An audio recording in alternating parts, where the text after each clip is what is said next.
For 2 years, millionaire developer Marcus Thorne believed his only child had simply vanished from the earth. He was wrong. She was sleeping in the backseat of a rusted Honda Civic in a parking lot 37 steps from the private elevator to his penthouse. Their story exposes the brutal truth of a silent epidemic. 1 in 4 adults are cut off from their family, and over 250,000 homeless Americans are hiding in plain sight. But Alina Thorne's case is different. She didn't just disappear, she engineered her own vanishing, leaving behind a single clue that would take her father 2 agonizing years to understand. To understand how a father could be so close, yet so blind, you have to go back to the beginning, to the last night they spoke. It wasn't a fight over something small. It was a nuclear detonation over $23 million. Marcus Thorne built his empire from a single rental property, a relentless drive fueled by a childhood of lack. By the time his daughter Alina turned 20, Thorne Developments owned 14 luxury high-rises across the city. He provided every material thing: private schools, European vacations, a trust fund. But his currency was conditional. His love was a transaction, and approval was the product he sold. Alina, a gifted artist, wanted to study painting. Marcus saw it as a hobby for the idle rich. He presented a counteroffer: an MBA, a vice president title at the family firm, and control of a charitable foundation. A gilded cage, but a cage nonetheless. The night she refused, he delivered his ultimatum: take the position and the responsibility that comes with the family name, or the trust fund evaporates and the door closes. He called it teaching her the value of $1. She called it emotional blackmail. She walked out, and for 6 months, there was only silence. Then the emails began, not angry, not pleading, simple logistical requests. Can you forward my mail? I need a copy of my birth certificate for a gallery submission. Each one was a tiny thread thrown across the canyon. Marcus, interpreting this as her surrender, didn't reply personally. He had his assistant handle it. The final thread was an invitation, sent 2 years and 1 week before he found the car. An invitation to her first solo gallery show in a struggling arts district miles from his world. The subject line read, "This is what I built without you." He was in Tokyo, closing a land deal. He marked it as read and never replied. Alina Thorne vanished 72 hours after her exhibition closed. Her apartment was found clean, keys on the counter, phone left charging on the kitchen table. Her bank accounts, the small personal one she'd opened herself, went untouched. It was the perfect, quiet disappearance of a person who wanted to leave no financial fingerprint. Marcus mobilized a different kind of currency. He hired the best private investigators, ones used to tracking embezzlers and corporate spies. They found nothing: no credit card hits, no bus station footage, no sightings. It was as if she'd stepped into a fold in the world. The dominant theory, whispered in the investigative reports, was the darkest one: a voluntary disappearance into homelessness, the most effective way for an adult to vanish from the digital grid. Marcus refused to believe it. His daughter was proud. She would never. His world narrowed to a grim, dual existence. By day, he was the ruthless CEO, pushing ahead with his crown jewel, the Aurora Tower, a billion-dollar super-tall skyscraper. By night, he scoured missing persons databases and haunted online forums for the families of the vanished. The guilt was a silent partner in all his deals. His second wife, Celia, watched the man she married become a ghost haunting his own life. She begged him to see a therapist, to consider that Alina might not want to be found. This became their own fracture line. He accused her of cruelty. She accused him of loving the ghost of his daughter more than the living people around him. She moved out 11 months after Alina disappeared. And then the clue, buried in a quarterly security report for his own corporate headquarters, a building adjacent to the Aurora Tower construction site. The report noted a recurring vehicle dweller in the staff parking annex, a gray 2003 Honda Civic. Security had run the plates twice. It was registered to an LLC, a dead end. Protocol was to issue a warning, then have it towed. But the guard on the evening shift, a man named Leo, noted something odd. The occupant was never seen coming or going. The car was just there, a fixture, he wrote, and this was the phrase that finally pierced Marcus's blindness. Occupant appears non-threatening, keeps to self, seems to have a system. The report was dated 8 months prior. Marcus had approved the demolition of that very parking annex to make way for Aurora's final construction phase. The tow date was scheduled for the following Monday. He drove there that night, not in his Mercedes, but in a subordinate sedan. He didn't know what he was looking for, only that he had to see the space his security team had dismissed. The annex was a concrete slab under flickering sodium light, half demolished, surrounded by a chain-link fence. And there it was, the grey Honda, its hood dented, one tire slightly flat. The windows were fogged. His heart hammered against his ribs, a frantic, stupid hope. It was just some stranger's tragedy. He approached, the gravel crunching under his Italian loafers. He cupped his hands against the grimy rear window, shielding the glare from the security light. And he saw the drawing. Taped to the inside of the window, facing outward, was a sheet of sketch paper. On it was a perfect, detailed rendering of the view from his old study window in the family home she'd grown up in, a view she'd painted 100 times as a teenager. It was signed in the corner with a single, looping E. The world dropped out from under him. He stumbled back, fumbling for his phone flashlight, and shined it through the front windshield. There, curled under a pile of blankets in the back seat, was a woman with matted dark hair. Her face was turned toward the seat, but he knew the slope of her shoulder, the shape of her ear. It was Elena, alive, 37 steps from his private elevator. The shock was so total, so physically debilitating, that he simply slid down the side of the car and sat on the cold concrete, his back against the door she was sleeping behind. He wept soundlessly for 10 minutes, the corporate titan reduced to a heap of shattered relief.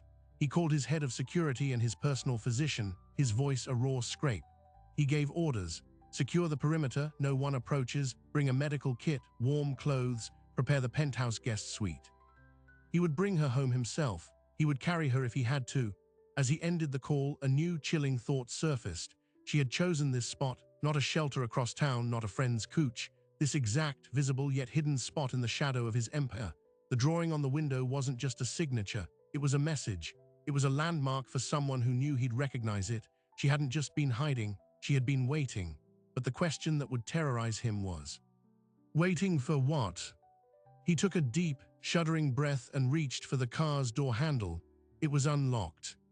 The door opened with a soft click, releasing a wave of cold, damp air and the scent of unwashed clothes and old fast food. Elena didn't scream. She didn't even startle. She simply opened her eyes, turned her head slowly on the bundled sweatshirt she used as a pillow, and looked directly at her father.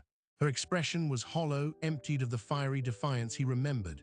It was the flat, weary look of surrender. "Hi, Dad," she whispered, her voice raspy from disuse. Those two words, so simple, so utterly devoid of drama, shattered him more completely than any shouted accusation ever could. He couldn't speak. He reached in, his hands trembling violently, and touched her cheek. It was ice cold. Oh God, El," he fumbled with the blankets, pulling them tighter around her. "I'm here, I'm getting you out of here." She didn't resist as he helped her sit up, her movements stiff and painful. In the dome light, he saw the full picture. Her nails were cracked and dirty.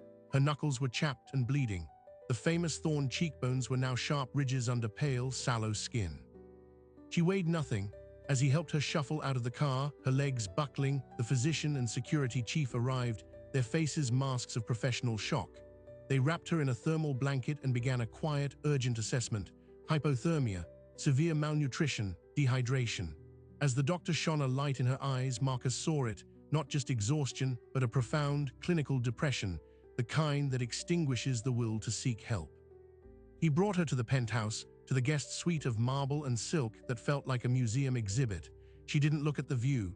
She took a shower that lasted 40 minutes, and when she emerged, wearing borrowed pajamas, she looked even smaller. She ate a few spoons of soup, then pushed the bowl away, her energy spent. His questions died in his throat. He just sat by her bed until she fell into a deep, twitching sleep, watching the monitor of the private nurse he'd stationed outside the door. The CEO was gone. In his place was a man dismantled by grief. The next morning, over weak tea, the story began to seep out, not in a flood, but in slow, painful drips. After the gallery show, a culmination of 2 years of waitressing and secret painting, she had crashed.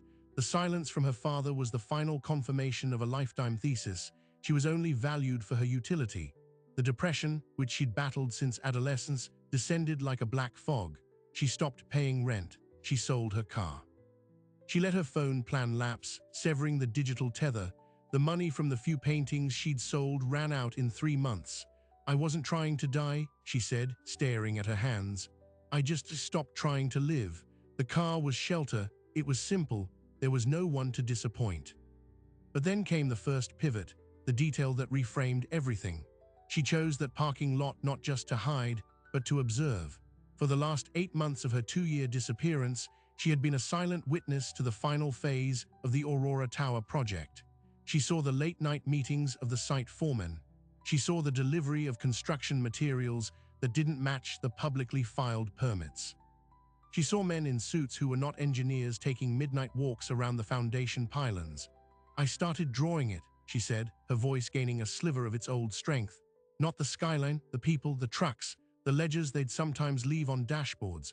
I thought if I could just document it, prove I wasn't just a useless artist, maybe," she trailed off. Her documentation was a plea for purpose, sent to the one man she believed only understood evidence. Marcus was only half listening to her motive. His blood had run cold at the description of the mismatched materials. The Aurora Tower was not just his crowning achievement, it was a financial house of cards.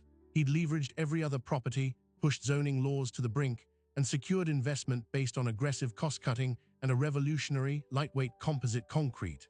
A concrete whose specific supplier and safety certifications were now flashing in his mind with alarming clarity. He left her with the nurse, his paternal terror now eclipsed by a more familiar, corrosive fear: professional ruin. In his study, he tore into the Aurora project files. He cross-referenced delivery manifests with supplier invoices. He called his head of construction, a man named Doyle who had been with him for 15 years. The conversation was tense, full of technical jargon about aggregate ratios and stress tolerances. Doyle was reassuring, too reassuring. "It's all to spec, Marcus, signed off by engineering. You're worrying because of your daughter. It's understandable." But Marcus had built his fortune on sensing weakness, on smelling a lie.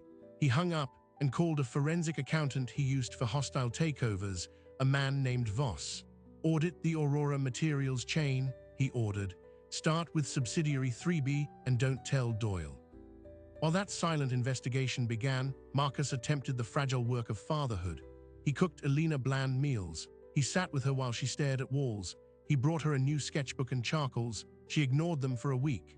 Then one evening he found her drawing, not the cityscape, but his own face as he worked at his desk, etched with a worry she had never seen as a child. It was unflattering, brutally honest, and it was the most beautiful thing he'd ever seen. It was communication, a thread. But the outside world was not so gentle.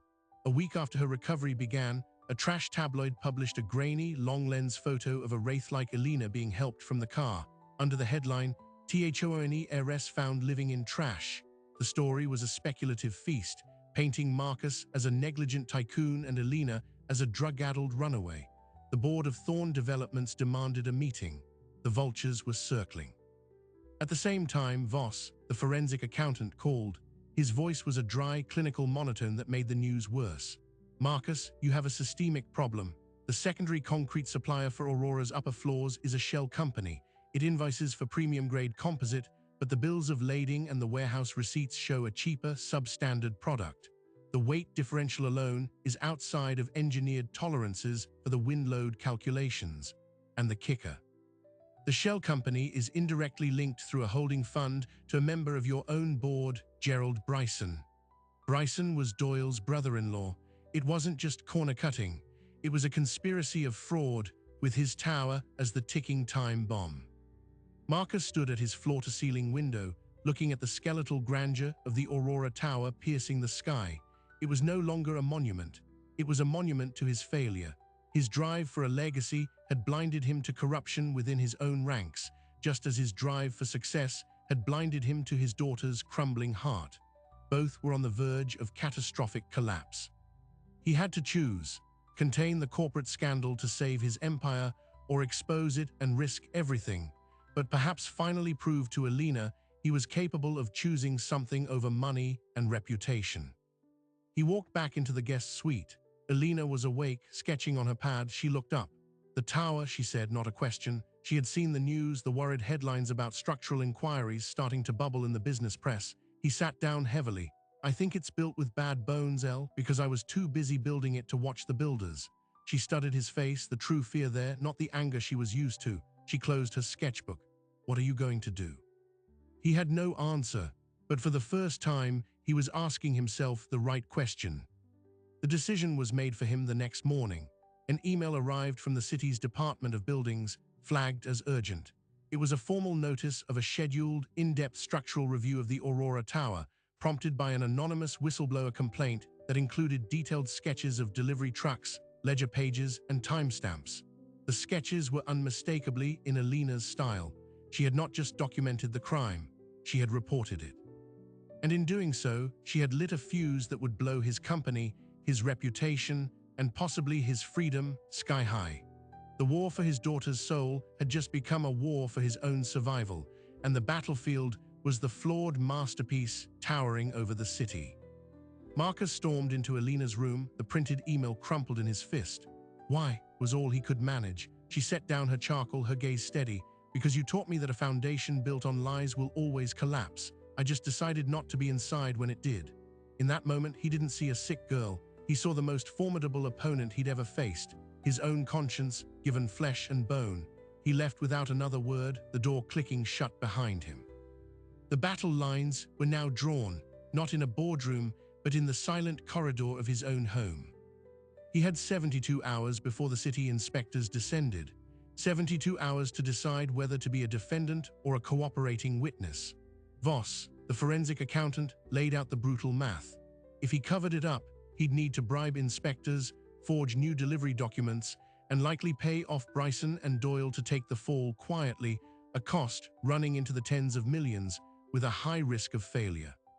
If he came clean, he faced massive fines, shareholder lawsuits, criminal negligence charges, and the almost certain collapse of Thorn Developments.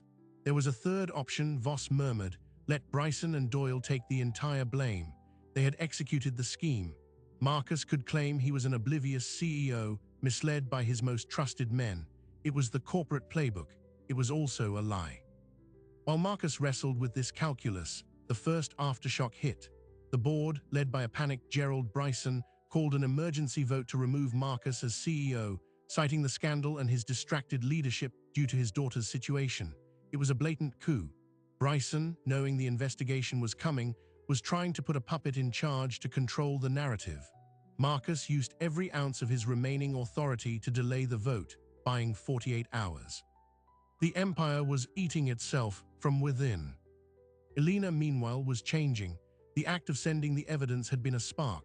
She began to draw voraciously, filling sketchbook after sketchbook with scenes from the parking lot, from her father's tense phone calls, from the memories of her 2-year exile. Her hands stopped shaking. She started asking for specific foods.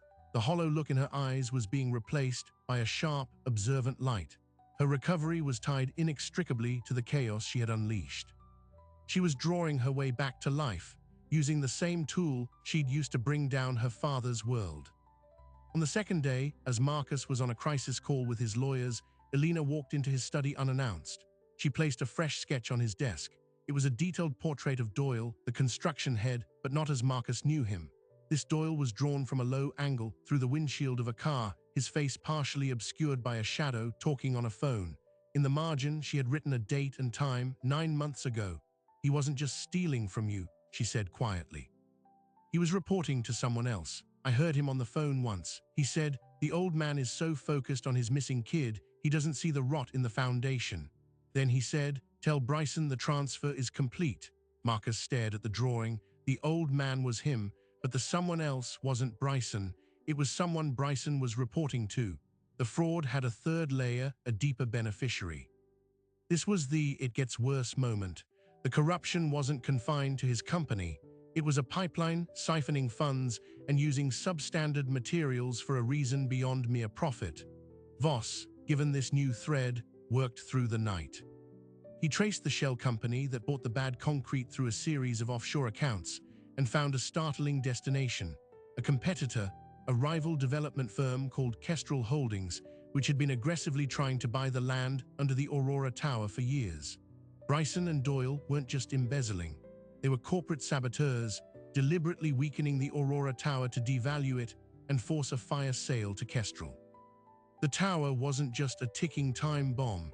It was a weapon aimed at Marcus's heart, and his own men had built it. Armed with this, Marcus made his decision. He wouldn't cover up. He wouldn't scapegoat. He would burn it all down. He called a private meeting with the city's head of investigations and the district attorney. He handed over every document Voss had compiled, along with Alina's dated sketches and her testimony. He offered full cooperation in exchange for consideration regarding his own negligence. It was a surrender, but it was a strategic one. The next morning, as the board was preparing to vote him out, federal marshals and city inspectors arrived simultaneously at the Thorn Development's headquarters and the Aurora Tower site. Gerald Bryson and David Doyle were arrested in their offices for fraud, conspiracy, and intentional endangerment. The news channels played the footage on a loop, the two men in handcuffs being led out of the very buildings they had betrayed. Marcus addressed his remaining employees in the lobby, a pale but composed Alina standing slightly behind him. This company failed in its most basic duty, integrity. That failure starts with me. We will cooperate fully with authorities. We will make every repair at our expense, no matter the cost. The speech was a funeral dirge for his life's work, but for the first time in years, he felt the weight of truth instead of the weight of deceit. He thought the storm was passing. He was wrong. The arrest of Bryson and Doyle triggered a clause in their secret agreement with Kestrel Holdings. That evening, Marcus received a visit from Kestrel's CEO, a ruthlessly elegant woman named Vanessa Reese. She didn't come to gloat, she came to collect. You've removed my middlemen, Marcus. That's inconvenient, but the underlying situation remains. The Aurora Tower is compromised. Public confidence is shattered. Your stock price has dropped 70%. You are drowning in debt. I am prepared to make an offer for the entire Thorn portfolio at 40 cents on the dollar. It was a predatory takeover, leveraging the disaster he had just exposed. When he refused, she smiled coldly. There's another piece of information you lack. Your daughter's little sketches prompted the investigation, but they also revealed something else. The homeless are a nuisance, but they are also invisible. They see things. My people tell me your daughter was not the only one living in that lot. She had a friend, a man who has since disappeared. I wonder what else he saw. The threat was not subtle. They had been watching Alina too. The danger was no longer corporate, it was physical. The battle for the tower had morphed into a battle for their safety. That night, Marcus found Alina in the living room staring at the city lights. He told her about Vanessa Reese's visit and the implied threat. Alina was silent for a long time. Then she said, his name was Leo, the security guard. He brought me bottled water sometimes. He didn't ask questions.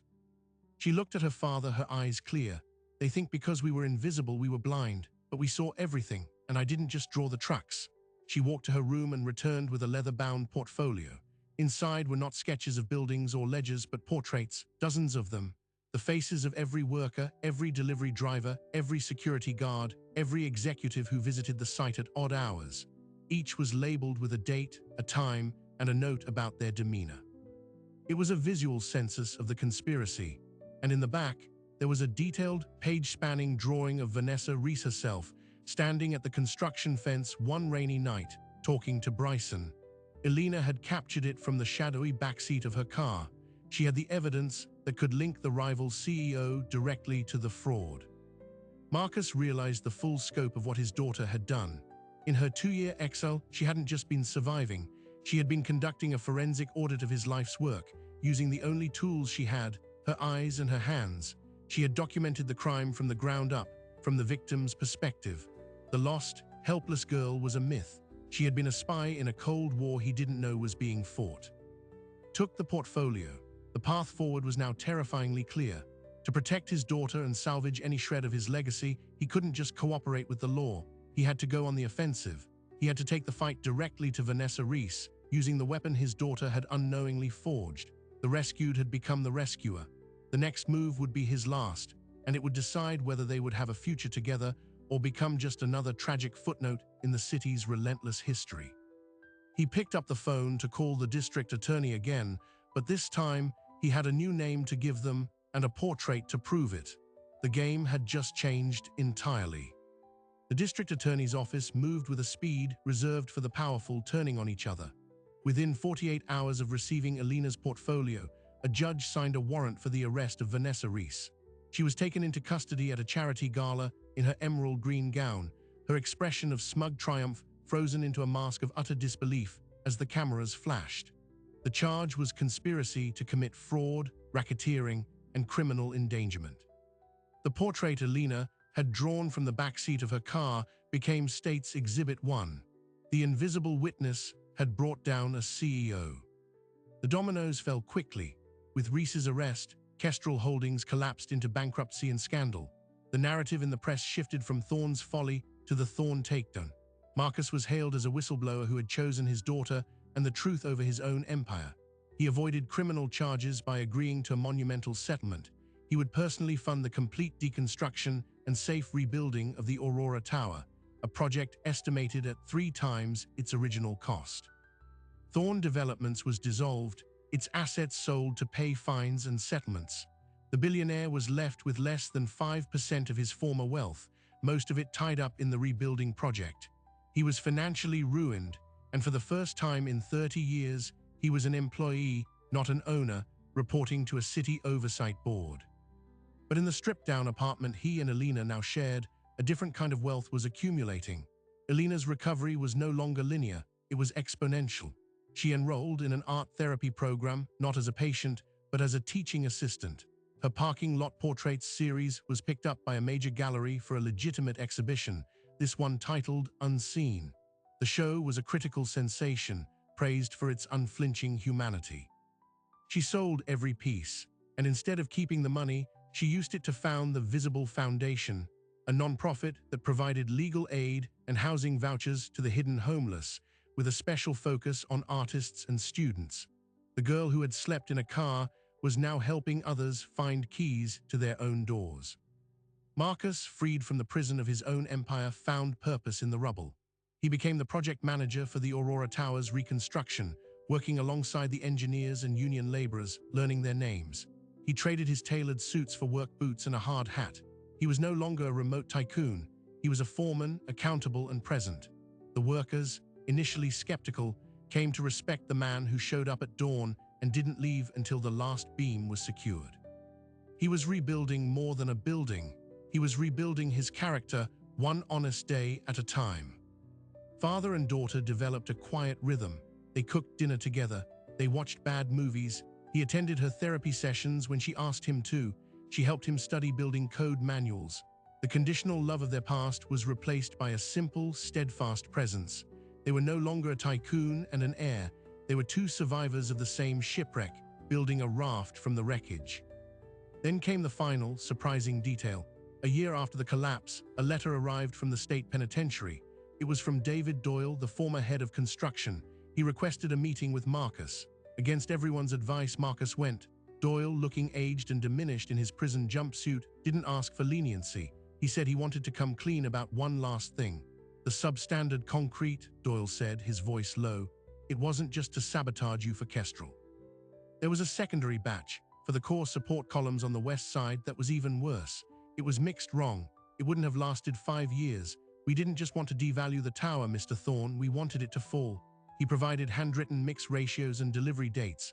This was a revelation of attempted mass murder, disguised as corporate espionage. Marcus took the notes to the authorities, leading to additional, more severe charges for Reese, Bryson, and Doyle. But the real shock came from why Doyle confessed. He said a chaplain had brought a small, traveling art exhibit into the prison, featuring works about redemption and consequence. One of the pieces was Alina's portrait of him, drawn through the car window. Doyle said, I looked at that picture, at the man I was becoming in that little girl's eyes, and I couldn't live with him anymore. Alina's art, born in the darkest place, had reached into a prison and triggered a conscience. Her witness had not only exposed the crime, but now, years later, was helping to fully quantify it. On the day the rebuilt Aurora Tower, now renamed the Aurora Foundation, opened its doors not as luxury condos, but as affordable housing and studio space for artists, Marcus and Alina stood together on the roof. The wind was strong, but the structure was solid, audited and verified by a dozen independent firms. Alina looked at her father, his hair more gray than dark now, his hands calloused but steady. You know, she said, I used to sit in that car and look up at this steel skeleton and hate it. I thought it was a monument to everything that was wrong between us. Marcus nodded, his throat tight. "And now?" he asked. She leaned her head against his shoulder. "Now it's just a really nice building, and we're not in it, we're on top of it, together." The story of Marcus and Elena Thorne is not a fairy tale. There was no miraculous restoration of fortune, no effortless reconciliation. It is a story of brutal subtraction, where nearly everything was lost so that the one essential thing could be found. It exposes the lie of the self-made man, revealing that we are all built by and for one another. Marcus learned that the most important deal he ever brokered wasn't for land or stock, but for his daughter's trust, and the currency was his own broken pride. Elena learned that her voice, even when reduced to a whisper in the dark, carried the power to dismantle towers and build new foundations. Their journey mirrors the silent epidemic tearing through millions of families, where estrangement is a wound that festers in the shadows. It shows that the chasm between a penthouse and a parking spot is not made of concrete, but of unspoken words and conditional love.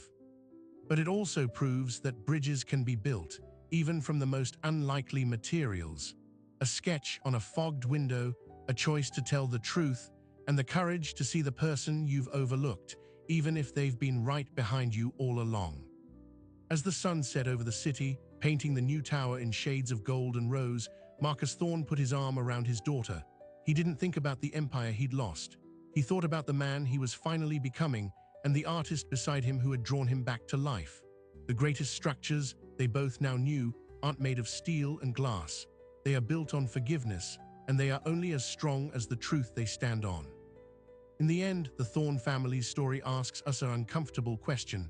How many people in our own lives have we placed in the parking lot, close enough to see but far enough to ignore? The parking lot is a metaphor, of course. It's the emotional distance we create with silence, with judgment, with the arrogant belief that our way is the only way to build a life.